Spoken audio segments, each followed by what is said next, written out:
Start and people will start coming in as we go. We have to get folks used to. We used to always start right on time when we met in person, but we've been a little lax right now when we're doing online. So we're going to get back to starting right at 6 o'clock. I want to welcome all of you, our members and friends of the Athenaeum, to week, I think, 3 of our fall speaker series. It's such a delight to have you all here tonight, and know that you're here in a magical space. We know that the building of the Athenaeum is a magical space, the beautiful building, the enticing library, the treasure trove of historically significant architectural archives.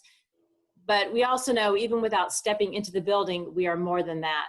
We're a community of individuals who value lifelong learning, deep engagement with literature, history, the arts, and the world around us.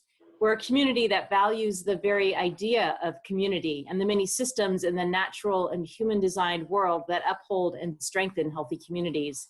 And each of you who joins us tonight, whether you are a member, a longtime friend, or a first-time attendee, is a valuable part of this community, and we're grateful to have you here tonight. Now, before we begin our talk, and before I introduce our speaker tonight, I want to do a little housekeeping, remind everybody, if you would like to see just the speaker, you can hit the little, there's a little icon at the very top right of your screen. It says either speaker view or gallery view. Just click it until you just see the person who's speaking. And that way you don't have to see the rest of us during the lecture. And at the bottom, you'll see the Q&A icon. I invite you to ask questions in the Q&A section anytime during the program tonight. And when Professor Larson has completed his talk, I will moderate those questions for a Q&A time. So we're so glad you all are here. And I want to introduce our guest tonight, Dr. John Lauritz Larson. Dr. Larson is from Iowa, and he went to Brown University, where he received his PhD in history, studying with, among others, Gordon Wood. So you know he's got a great pedigree. And he is currently on the history faculty at Purdue University, and he specializes in U.S. history, U.S. political and early national history, U.S. business, and U.S. environmental history. For 10 years, he was a co-editor of the Journal of the Early American Republic. He has spent time at the McNeil Center and lamented with us that when he was there, spent a year there, he was not able to get to the Athenaeum. So we're glad, at least virtually, John, that you can be with us tonight. His books include Bonds of Enterprise, John Murray Forbes and Western Development in America's Railway Age in 1984, and the 2001 book, Internal Improvement, National Public Works and the Promise of Popular Government in the Early United States, and The Market Revolution in America, which came out in 2010. His most recent book, published by the University of Pennsylvania Press, is Laid Waste, The Culture of Exploitation in Early America, in which he offers us this challenge as we wonder if we are past the tipping point of climate change. Quote, "The past does not dictate the future, but our narratives about the past do inform the questions we ask and the answers we can imagine." So please join me now in welcoming Dr. Larson, who will help us reconsider those historical narratives tonight. Welcome, John. We're so glad you're here. Beth, thank you very much for that warm introduction and for the invitation to do this. As I said earlier, I'm almost embarrassed that I did not get to the Athenaeum the last time I was in Philadelphia for an extended period, but I'm delighted to be here virtually, and as I understand it, I'm actually not there, but neither is anyone else. So we all share a kind of a bizarre commonality in this life in the interwebs.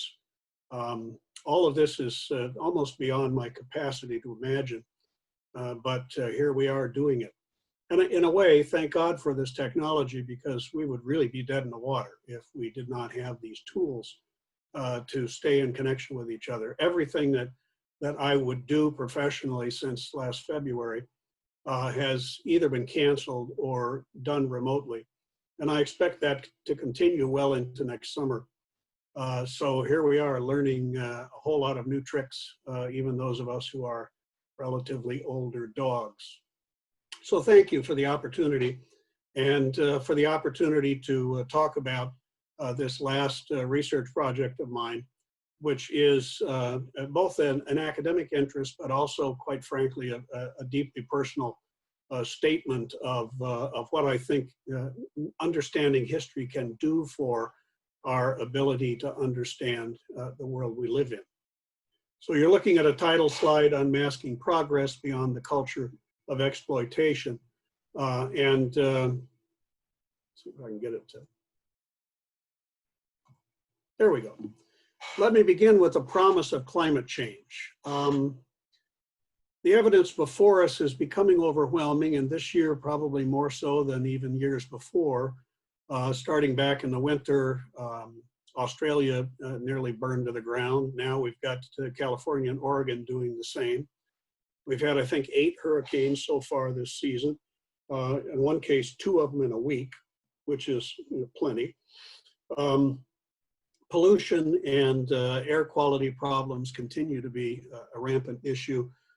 Glaciers are collapsing around the world. A major piece of the Larson ice shelf, which I hasten to say is not family real estate, has fallen off and is now floating around the South Seas. And record heat domes, 120-degree temperatures in Los Angeles and San Diego and around toward Arizona. All of these things, the scientists tell us, are related to the wild fluctuations in weather that come from climate change. Right now, I think it's safe to say that more scientists believe in climate change than believe the Earth is round. I don't have a real number for that, but I suspect it's just about that universal. Some brand new maps that came out from the National Academy of Sciences via ProPublica just last week give us a new indication of projections about where this is all headed. I'm going to highlight the one on the left for a minute here. This is a map of the migration of the sweet spot for agriculture in the next 50 years. By 2070, that green line you see there that runs just about at the Ohio River, that green line will be the southern edge of the territory that's suitable for what we consider conventional agriculture. And everything south of that will become marginal, if not impossible, for the kind of corn, soybean farming that we're familiar with. You go over here to this other image. This is another way of mapping the same data. The purple on here is areas in which crop yields of corn and soybeans will drop 70% or close to 70%. And again, you can see that the entire South is literally headed for going out of business in the staple crops that we are familiar with. And yet, denial persists. People continue to question whether climate change is a problem and whether we should be doing anything about it. And I believe this is largely because the crisis that we're facing contradicts our ideas of progress. For about 400 years, we in the prosperous West, and certainly in the United States, have celebrated the process of modernization by which our European forebears shook off the scarcities of the Middle Ages and launched an economic expansion that transformed the world. These stories focus on European initiative, inventiveness, and ambition. That is, the stories that celebrate progress. According to these tales, clever, fearless ancestors braved the oceans to colonize foreign lands, there to, quote, tame the wilderness, as they put it, and develop unclaimed resources, which they used then to fuel an industrial revolution, all the while spreading Christianity and civilization among the world's savages. Onward and upward in the 19th century, Western innovators then colonized much of the globe. Science and technology multiplied productivity exponentially, and material gains spread prosperity widely, but not equally. In the 20th century, we beat back tyranny in the form of fascist dictatorships and the and the Japanese militarists. And after that, then promoted what we called liberty and self-determination. But this freedom in post-World War II, the global order, facilitated more modernization. It served our values and our access to resources, and rather severely limited the possibility of any other narrative taking root in the second half of the 20th century.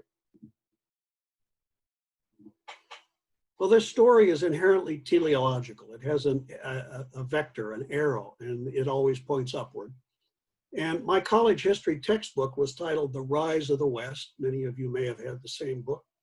And every version of the story turned on some passive verb construction: the rise of the West, the triumph of the West, the ascent of man. Nobody did anything. Things just emerged. Things evolved. In the biblical King James Version, they came to pass. Spontaneous generation is what really produced modernization, or so we're led to believe. Intelligent actors who meet free resources will just naturally do this. Thus was a triumphal narrative naturalized and transformed into a kind of civic scripture. And I think it has become precisely that in the minds of modern Americans. Well, how do we explain it? Serious scholars even today struggle to explain the triumph of the West and the subjugation of the rest of the world in the 20th century, the 19th and 20th century.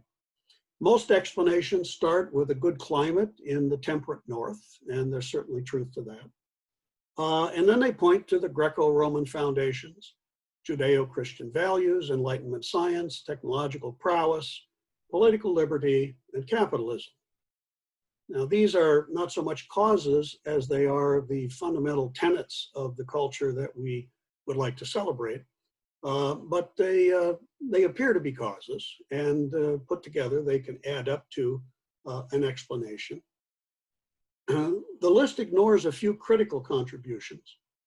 The concept of zero, without which our number system wouldn't work very well, was actually invented by the Olmecs of Central America. The Latin sail, without which Columbus would never have gotten to the New World, and numerical arithmetic, both came from the Arabs, and they don't get mentioned. Gunpowder, the compass, paper, and printing are Chinese inventions. And of course, the raw resources of the non-European world were poured into the rising wealth and material prosperity of the modernizing cultures. Well, my book, Laid Waste, interrogates these assumptions. I ask several questions. Were the resources really free? In what sense were they free? Was there really no one that claimed them or used them or owned them? How did we manage to get control of these resources in the 16th, 17th, and 18th centuries? And then for much of Europe, the rest of the world in the 19th and early 20th. How did we use these resources once we possessed them? And how did we canonize a narrative that erased the cost of these inputs so that these all became free gifts of nature? And the consequence was simply that we put them to better use than whatever had gone on before. Well, in asking these questions, I came to the conclusion that modernization simply is not natural, that it is a historical phenomenon, and that it has a progressive accumulation of principles and successes that have then made it into this very popular narrative that we are so consumed with. Modernization was powered by enthusiastic exploitation. And these things locked together into a system, the benevolence of which we could debate. I'm not quite ready to, I personally find them to be sort of disappointing, but I'm not ready to insist that we dismiss modernization as a bad thing. But looking forward, I think it's impossible to see modernization as either benign or sustainable into the next century. precisely because it was powered by the enthusiastic exploitation of natural resources, which are beginning to become scarce, of Native Americans, most of whom have been either displaced or destroyed or acculturated into the larger community. Enslaved Africans who gratefully have been released from slavery, but not necessarily from all kinds of other exploitation. Of fossil fuels, which is probably our main addiction these days, big machines, the Industrial Revolution, wage labor, and particularly toward the end of the 19th century, you begin to realize that having exploited Native Americans and Africans for a long time, we finally got up the gumption to exploit white children and women as well.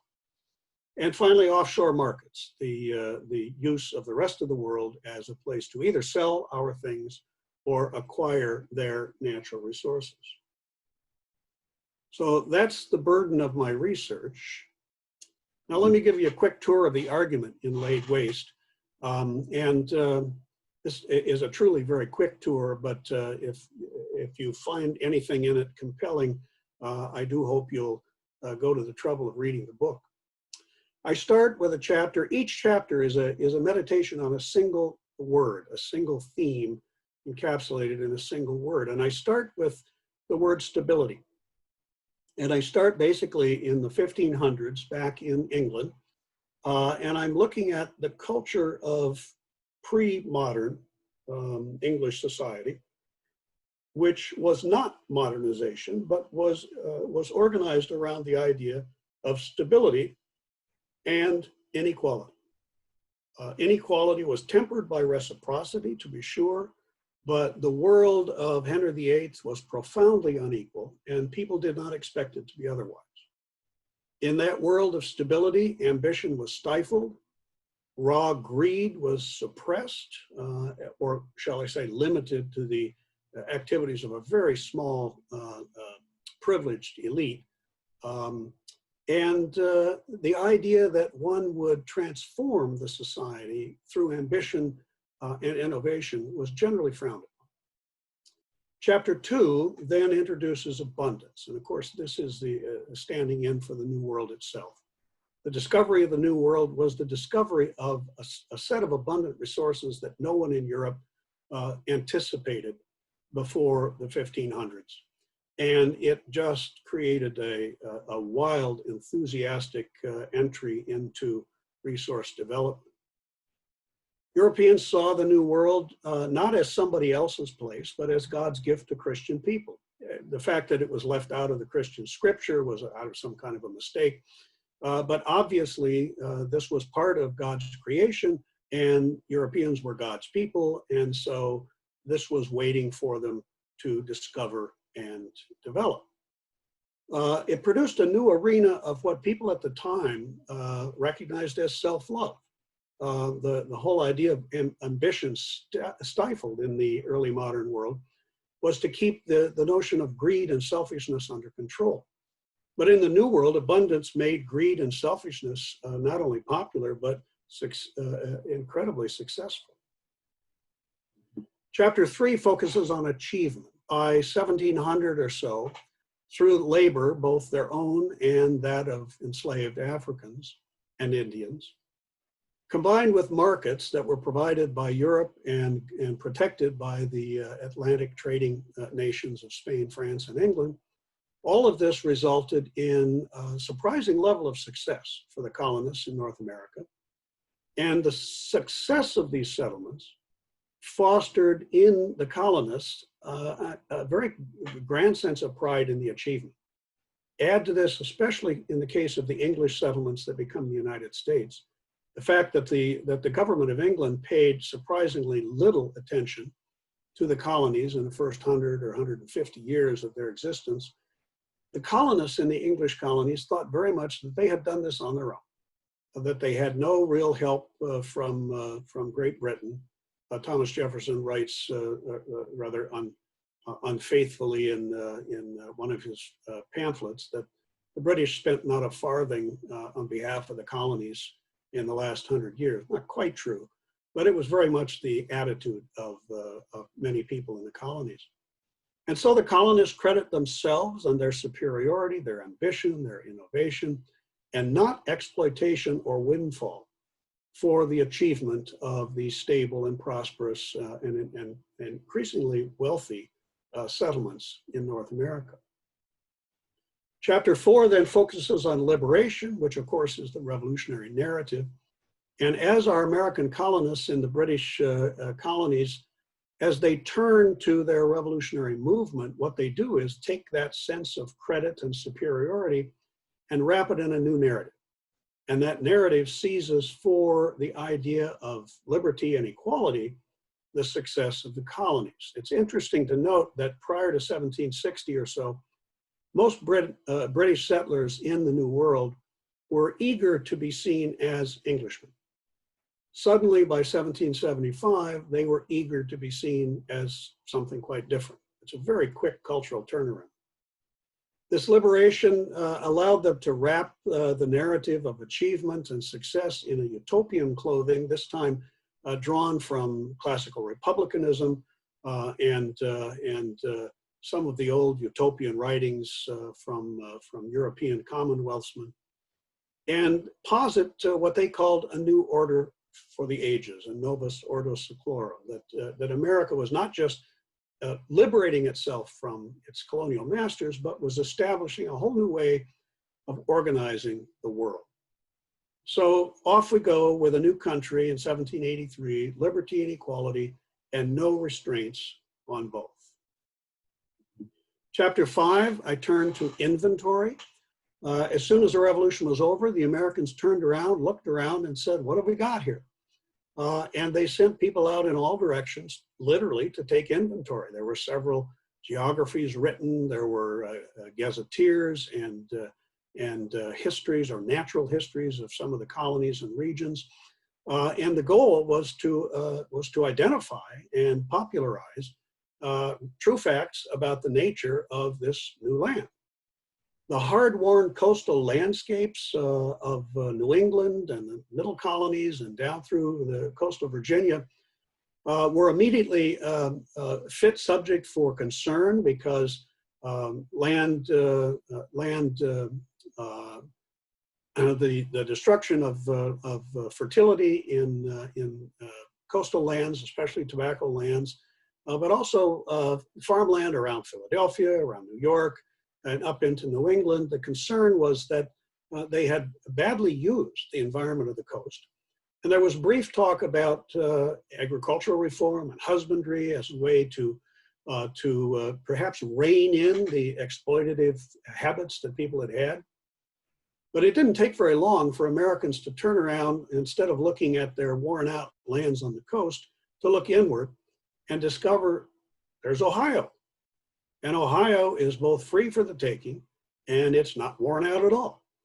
And it was not too difficult for the next generation to conclude that rather than restrain ourselves and change our ways, we'll just move west and have a brand new field for doing the same.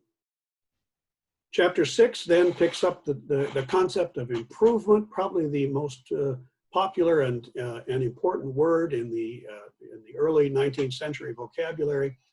Improvement referred to everything from industry to invention to self-improvement to education.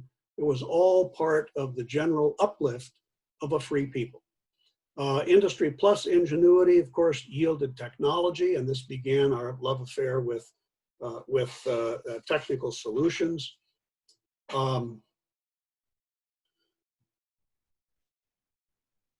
I got one more page to turn, sorry.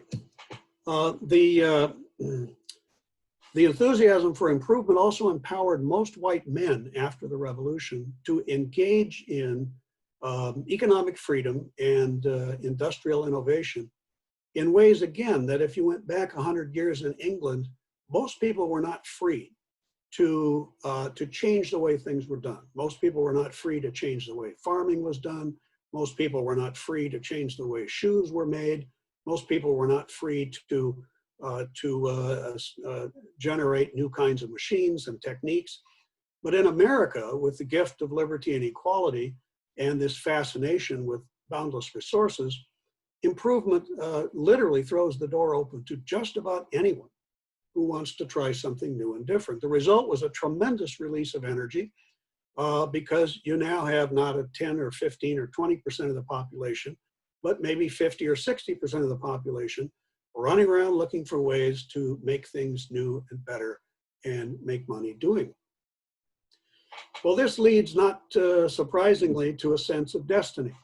The success in the development of this inventory, the success in the improvements that we see in the first 4 or 5 decades of the 19th century, raises in people's minds the idea that America is indeed gifted with a historical mission.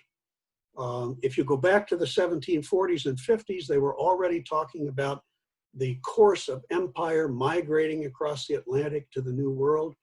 And now by the 1830s and 40s, they're quite convinced that it not only has done so, but it has become the American destiny, the march westward of civilization.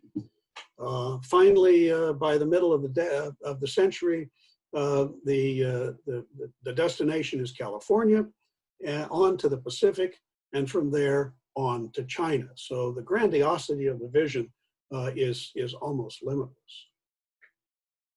Chapter 8 then focuses on what I call mastery. And this is essentially to jump to the post-war Gilded Age story of America's rise to industrial might and big business. It starts with the purge of the shame of slavery. The Civil War affixed on the South blame for the crime of slavery, even though the American economy had been deeply dependent on slavery from the beginning. And the immediate reward of having banished slavery and empowered the federal government was industrial prowess, which we saw in the rapid rise of big business, iron, steel, oil, coal, you name it, in the 1880s and 90s. And again, the conclusion that was drawn is that technology plus enterprise can solve all things. Whatever we might have encountered, whatever might have gone wrong, we'll fix it with more technology, more initiative, more industry, and there will be a solution. One of the examples that I do in that chapter on mastery is that when Americans reached the arid regions of the far west, all kinds of people suggested maybe it wasn't a good place to farm, and maybe it wasn't even a good place to organize land and use in the same way that they did in the humid East. But instead of concluding that they should change our ways to deal with the environment, by 1900, Americans in the West concluded that what they needed to do was fix the arid West. And so they began irrigation regimes that wind up producing all these big dams and making it possible to irrigate the deserts of the western half of the United States in ways that, of course, now are clearly not sustainable into the indefinite future either. Chapter 9, I pick up the voices of those along the way who were critics. There were critics, of course, but critics of this story of exploitation got very little purchase during the 18th and 19th century. They were usually discredited as being dreamers like Henry Thoreau or Ralph Waldo Emerson. Emerson's prose was difficult enough even for the well-educated to understand. And I'm sure when he started lecturing about a transparent eyeball, a lot of people just kind of rolled their own eyeballs and decided that they weren't quite sure what the great man was saying. So negative voices were easily discredited. They were often denounced as having feminine views. And at the end of the century, what we do instead of actually changing any of the exploitative principles is we invent a new alternative called wise use. And the first conservation movement is dedicated primarily to changing our ways in order to perpetuate the culture of exploitation by not foolishly destroying the resource base. Well, that's a very quick tour of what the book argues. And now back to the moral of the story. I reference the Lorax of Dr. Seuss in the book as a way to highlight the moral of the story. Those of you who perhaps haven't read the Lorax recently, it's about a short-sighted capitalist who took all the truffula trees to make thneeds. Thneeds are, let me get my, these are thneeds, something so useless and attractive that everyone had to have one, although no one had any idea what it was good for. It was the pet rock of the story. And eventually, of course, the capitalists cut down all the truffula trees to make thneeds. The result was environmental collapse, air and water turned foul, animals and birds disappeared, the factory shut down, and misery swept the land. Well, this is a redemption tale of promising hope if we turn quickly from dangerous ways. And Dr. Seuss was never particularly subtle or light-handed about the moral of the story. And that's why I reference it, because my grandson, who's now 12 and was 8 when I started to make that connection, had no trouble at all understanding the point of the Lorax and couldn't understand why the rest of us didn't automatically see it. So the point is, I think that science says the reckoning is here. We're right in sight of a tipping point, possibly by 2030, certainly within 10 or 15 years after that. We can expect global temperatures to rise in such a way as to produce irreversible feedback loops. We should expect more wild and crazy weather, drought, flood, and fire. You see that poor polar bear hanging on to the very last desperate piece of an ice floe. Not itself threatening to the planet, but certainly tugs at your heartstrings. Rising seas threaten coastal cities where, of course, most people in the world live, so that even though the map of the areas to be inundated is not all that huge, but it happens to be where almost everybody is. And actually, some rather optimistic advocates of a green culture believe that non-carbon energy is actually gaining ground, and certainly is in other places than the United States, in such a way that capital that is invested in fossil fuels may actually find itself stranded in a carbon economy in the next 40 or 50 years if the rest of the world decides to abandon carbon. And we're left with American oil companies holding drilling rights that no one wants to use. No idea if that's true or not. Jeremy Rifkin is pushing that argument, but it certainly is an interesting possibility. What I believe we need is a paradigm shift. Before we can embrace the change that is required, we need 3 things. And the first one is to notice that there is a paradigm, that modernization is not nature, it's not natural, it's not unavoidable, it's not the law of gravity, it's a paradigm. And a paradigm is a set of complex explanations that we have used to make sense of the world, which may or may not be true in the long run. Science is full of examples of paradigms that ultimately get overthrown. Certainly Einstein overthrew much of Newtonian physics. Certainly Lavoisier overthrew a good deal of chemistry in the late 18th century. And so we need to recognize that this is a paradigm. And as a paradigm, it can be critiqued and investigated. Step 2, find its roots. Where did it come from? How did it get put together? And what gave it the kind of force that it has in our world today? And step 3 is to challenge the truth claims of that paradigm. And this is essentially the burden of my book. That's what I set out to do, to show there is a paradigm, to examine its roots. And one of the things I find is that there's no single one great bad activity. It is the accumulation of small decisions, every one of which at the time made some sense, every one of which at the time could probably have been done differently, but there was at least a plausible reason for doing it the way we did. But the accumulation of all of those judgments took us in a path that after a while had its own momentum and began then to conceal its own roots and conceal the paths not taken. So that's the burden of my argument.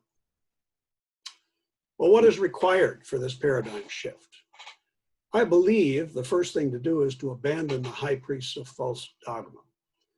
In my chapter on liberation, I start with John Adams, who wrote a fascinating treatise on the feudal and canon law, in which he argued that everything that was wrong with old world governance was rooted in the errors of the priesthood and the feudal system back in medieval England or medieval Europe.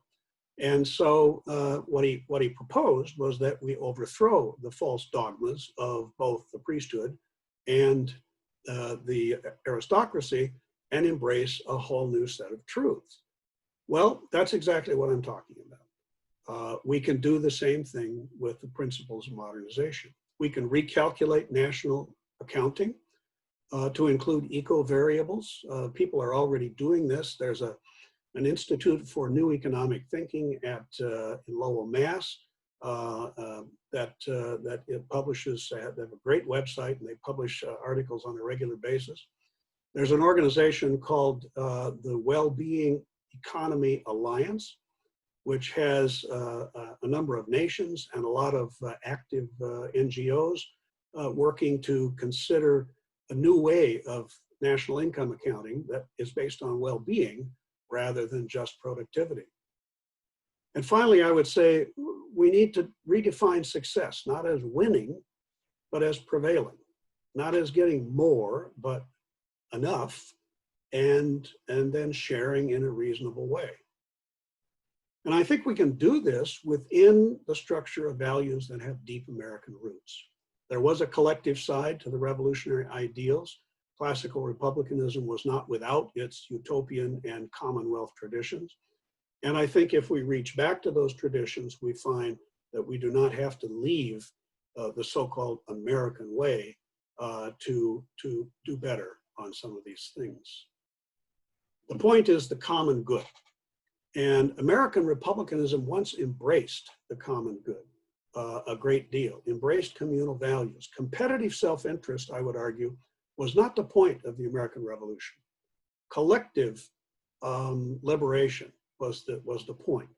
And competitive self-interest grew out of the gift of liberty and equality, but it was not necessarily baked into the original promise of the revolution. There's a reason that Massachusetts, Virginia, Pennsylvania, and Kentucky all style themselves not states, but commonwealths. Commonwealth is the term that was well understood to be the Republican alternative to a state, which was understood in the 18th century to mean a monarchy, a nation state, a top-down kind of administrative unit. And the purpose of these kinds of values was to pursue a sufficiency, a competency, a living. At the time of the revolution, common people that joined the campaign for liberty and equality almost universally referred to what they wanted, what their goal was: a sufficiency, a competency, a living. The problem of the common good comes from the fact that competitive self-interest destroys it. And sometime between 1783 and the early 19th century, that release of energy I mentioned earlier propelled the Americans very quickly in the direction of almost a libertarian interpretation of liberty and equality. Self-absorbed individuals defy the common good because, of course, to care for the common good is to suppress individual advantage in behalf of the collective. Liberty was a collective ideal. It was not antisocial at the beginning. It had become antisocial, and more so in the 19th century. Now, denial remains popular. People will tell you progress is our birthright. We cannot afford to change our ways, that nothing can really be done. Conventional wisdom says that if we do anything about climate change, competitors will eat our lunch, that China and the global South will continue to cheat us, and that it's not necessary because technology will come through as always, and no sacrifice in the end will be required. Well, I doubt all of these claims. And I ask, do we need to be hostage to the history that is the culture of exploitation, that is the story of modernization? Americans have abandoned known facts before, not least divine right monarchy. The fundamental assumptions of Europe in the 17th and 18th century believed that no nation could thrive without a monarch. And we very quickly turned and said, no, that's unnecessary. That was the burden of John Adams' revelation at the time of the rebellion. We also abandoned African slavery, which throughout the New World was absolutely the standard of exploitative labor from the 1550s until the middle of the 19th century. And then, rather short in a generation, Europe and America turned against it. Eventually, even South America outlawed slavery. We've done a very poor job of following up on incorporating the freedmen into liberty and equality. But nevertheless, nobody really claims that African slavery is a good idea anymore. I'm suggesting here that our founders took bigger risks than we if we confront things like fossil fuels. That to say we'll give up gasoline in favor of electric cars, to say we'll give up coal-fired plants instead in favor of solar or wind is really small potatoes compared to the rather scary propositions of our founding generation. A few million scattered colonists could imagine independence from King George in 1776. Is it possible that their rich and powerful descendants cannot imagine independence from King Cole in the 2000 or 2100s? I find that disappointing if that's the case. So I urge you to go and read again the Lorax of Dr. Seuss and see if maybe that children's book doesn't have more to teach us than meets the eye. Thank you very much.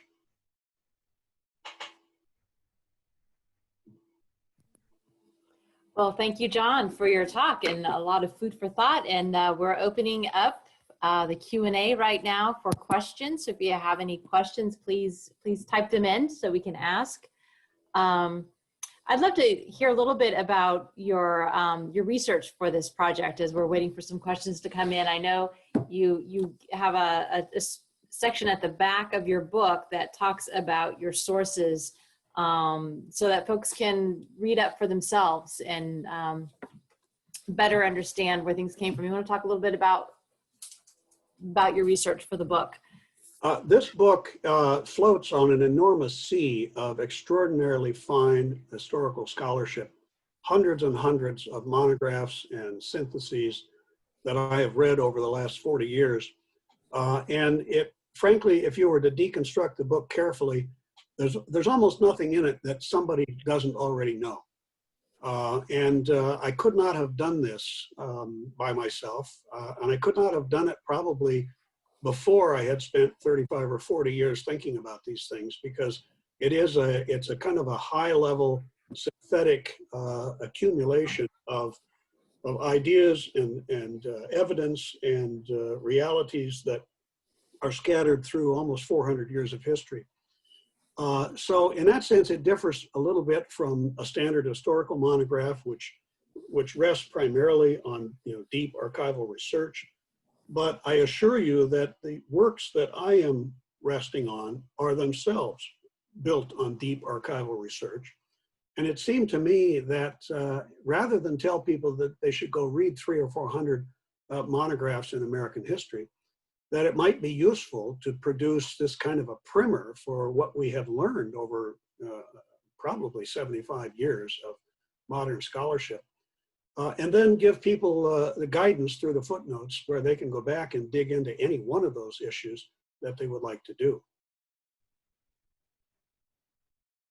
Thank you. And well, folks who are interested in this, your book is, you taught a lot of chapters, but they're short. And you put it into about 250 pages, a lot of great stories and narrative and history. It's fantastic. We have a question. What do you think the early New World explorers would think of where we are now? Would they be proud of how far we've come, or would they be embarrassed by what we've done? What do you think their take might be? Well, that's a really interesting question, and a lot of it will depend on who we're looking at and where and when.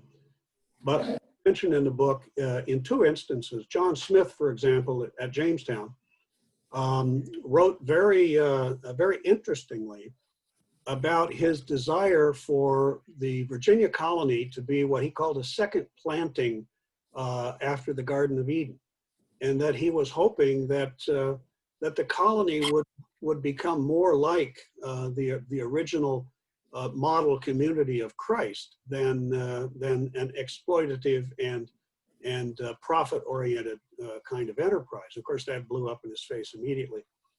And John Winthrop had very much the same idea in New England. And for the very first few years, the Puritan Commonwealth was focused on maintaining the kind of strict stability and hierarchy and balance of communal piety and individual progress that one could see in the West Country of England, for example, at the same time in the early 1600s. So there were people at the beginning who imagined that this would not go the way it went. By the time you get to 1700, my chapter on achievement, it seems to me that those voices have largely dissipated. And they've sort of been run over by the unavoidable attraction of all the resources. The fact that people can get a farm by simply trespassing on Indian land. People can make a living, wages are high, labor is short. There's just too much opportunity. And so the idea of trying to restrain that ambition of self-love just didn't play very well. And then once you hit the revolution and you tell people that no, they shouldn't be governed or restricted or throttled by anyone, then of course the barn door is gone. The horses are out running freely in whatever pasture they want. Another question, in the development of the United States, the values, the exploitation, the processes you've outlined, what was the role of Christianity, or at least maybe reshaped Christianity? Oh, so you're discussing this now, but if you want to discuss further. Yes, well, and one of the things I mentioned briefly in passing that the standard kinds of things we like to credit behind the American success story have always included the role of Christianity and its sort of companion role with the rise of liberty, private property, and capitalism. And my own sense is that science, Christianity, and Enlightenment thinking all played an important part in naturalizing these ideas about exploitation. Each of them alone and at the beginning could have been great critics, could have been great breaks on the culture of exploitation, and each of them wound up not doing so. And one of the things that happened with Christianity in the middle of the 18th century is the Great Awakening essentially took the Christian religion private, where the Puritan Commonwealth had been a very public, communal kind of religiosity. By the time you get to the middle decades of the 18th century, religion is something of the heart and the spirit, and it's increasingly thought of as a relationship between the individual and God, not the community, not the authority of the pulpit or the scripture, and certainly not of any sort of episcopacy. So oddly enough, I don't want to blame the Christians, but the Christians wound up, I think, becoming handmaidens of this idea. And when you then meld that in with the idea of a divine mission, the idea of a destiny, and the idea that in spreading liberty and equality were also spreading the opportunity to worship freely. One of the things the early Americans became quite proud of, rather slowly, but eventually, was the idea of the toleration of different brands of Christian religion, because toleration was, first of all, it was foisted on them by the fact that the colonial stories did not come from a single faith tradition. And once they realized that they were going to live together in one country, there was really only one way to go about this, and that would let everybody have their own state church and prevent the Congress from imposing one solution on the others. And so we get the so-called freedom of religion, which allowed religious communities then to make their peace with whatever the local culture found attractive. So through the 19th century, you get very little pushback from the churches on the exploitation until, of course, the churches all split in half by the 1840s over the question of slavery. Oddly enough, the exploitation of African slaves stirred the conscience of Northern Christians. The exploitation of white women and children in the factories of the Northeast did not seem to do the same. And the exploitation of white working class men in places like Pittsburgh under Andrew Carnegie, that didn't worry the Christians very much either. So it's a mixed bag. So another question, the book addresses the distinction between markets and a market economy. Could you expand on that distinction? Yes, happily. Markets have existed for, well, very nearly forever, certainly for a long, long time. Markets are places where people bring things that they have too much of and exchange them for things that they have too little of. And markets, in that process of exchange, it's true that supply and demand has a factor. It's also true that if people don't want what it is you have brought to market, it won't sell very well. And if people do, it will sell out very quickly. Markets as such have always been embedded in other values that govern the transactions.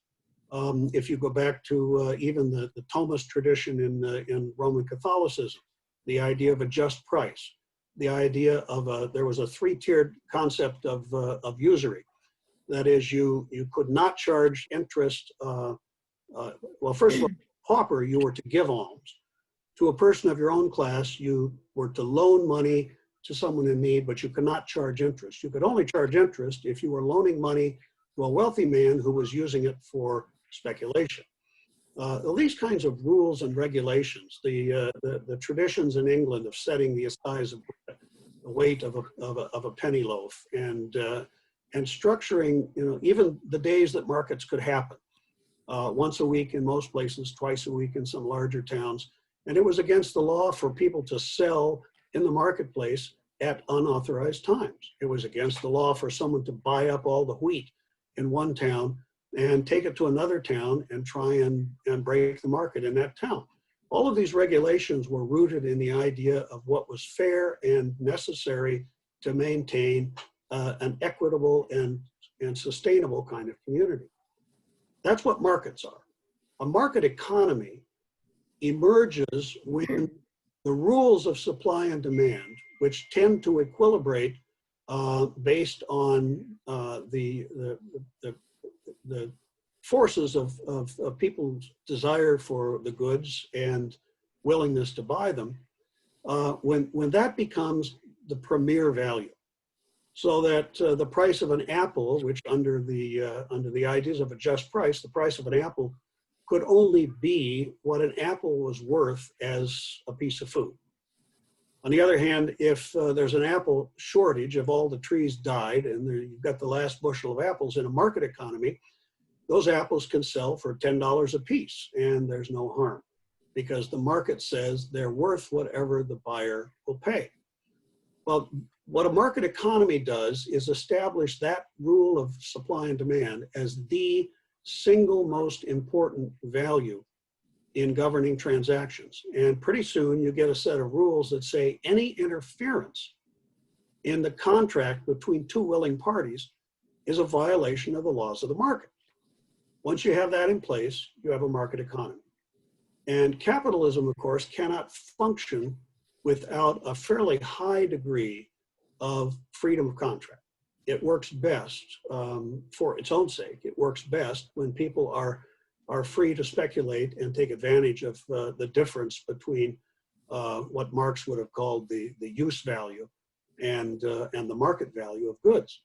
The problem, of course, is under capitalism, the use value of goods is utterly ignored. And this, of course, is why we could spend 200 or 300 years polluting rivers and waterways and the air and generally fouling the environment. And it never showed up in cost accounting or any kind of national income accounting because these are externalities. They were not part of the contract. And to punish somebody for pouring acid waste into the Monongahela River and poisoning everything downstream into the Ohio, well, that's not my problem. What I'm doing is making steel, and that's my problem. And so, a market economy makes it very difficult to regulate these other externalities, which is exactly what the environmental crisis requires that we start to do. Something like carbon cap and trade, which the opponents of climate change are so deadly against right now. That's just an example of a very moderate intrusion even by using a market mechanism to create an incentive for people to do a slightly better job of processing their waste. A much more draconian solution would be the kind of thing that I'm sure the Chinese are thinking very much about doing, which is you simply prohibit this or that or the other activity, and you lock up people who do it anyway. Well, this has just been so interesting, and I hope all of you are looking forward to delving into this book and learning more and engaging in more conversation about these ideas. Thank you so much, John Lauritz Larson, for coming tonight and sharing with us. Fantastic talk, a fantastic book, great work, and important topic. Next week, I hope you all will also join us for a few more historical conversations. Christopher Bonner of the University of Maryland. This topic, runaways or citizens claimed as such, about how African Americans in the years prior to the Civil War fought to claim American citizenship as their right. And on October 1st, Peniel E. Joseph from the University of Texas at Austin, The Sword and the Shield, his most recent book about the revolutionary lives of Malcolm X and Martin Luther King Jr. Promised to be another two really stimulating conversations. We're so glad that you all joined us today, and John for coming to us all the way from Indiana. Thank you so much for your time and your wisdom. If you all join me, and my pleasure. Thank you so much. Up on everybody else, you can't hear.